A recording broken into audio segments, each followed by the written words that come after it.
नमस्कार दोस्तों, मैं अंकुर उपाध्याय स्वागत करता हूं आप सभी का एक बार फिर से अपनी नई वीडियो में।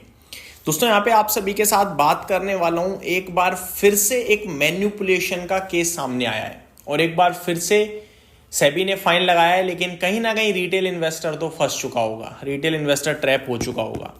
दोस्तों ये जो केस है ना, ये थोड़ा डिफरेंट है। अब ये मैन्युपुलेशन के जो केसेस कभी कभार ऐसे आते हैं जहां पे इन्वेस्टर फंसे ना तो कैसे ना फंसे।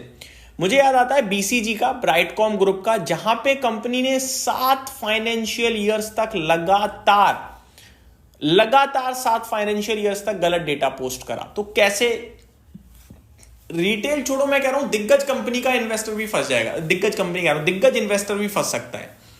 आप गलत पीई शो करोगे, गलत प्रॉफिट शो करोगे, गलत शेयर होल्डिंग पैटर्न शो करोगे, तो फिर कैसे बंदा बचेगा। हम लोग स्टडी करते हैं, रिसर्च करते हैं, यही सारे माध्यम तो हैं हमारे पास रिसर्च करने के। कैसे ना फंसे हम। जब या तो एक बंदा होता है जो दूसरे की सुन के खरीद रहा है, वो तो चलो एक बार को मान लिया गलत कर रहा है। एक बंदा खुद रिसर्च कर रहा है और रिसर्च में कंपनी ने ही सारा गलत डेटा दे दिया हो, तो आप बताओ क्या गलती फिर इन्वेस्टर की। तो कुछ भी गलती नहीं हुई।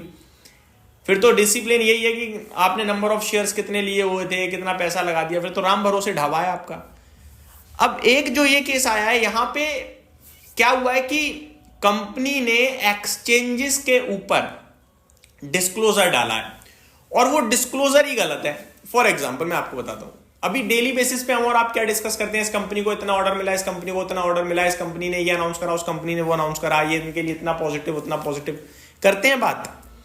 अब अगर कोई कंपनी डिस्क्लोजर गलत डाल रही है और मैं या सब लोग वो डिस्कस कर रहे हैं और आप लोग उससे अट्रैक्ट हो रहे हो, इसमें किसकी गलती है?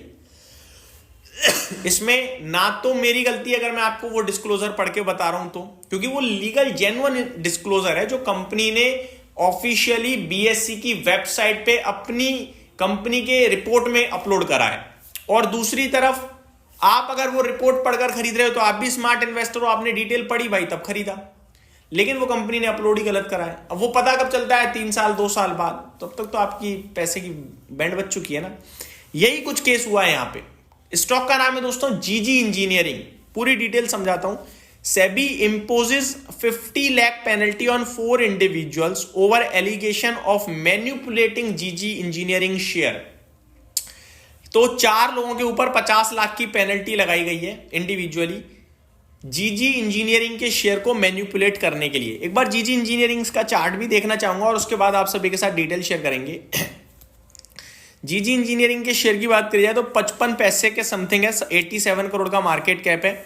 करीब 2024 में ₹1.5 हुआ करता था वहां। इसमें मतलब मैन्युपुलेशन कुछ ऐसा नहीं हुआ है कि नीचे से ऊपर लेके गए हैं, ऊपर बेच दिया है माल, बस ये मैन्युपुलेशन दिख पा रहा है मुझे इसमें, क्योंकि ₹1.5 से घटते घटते 55 पैसे रह गया अभी ये शेयर, और बढ़ा तो कभी था ही नहीं।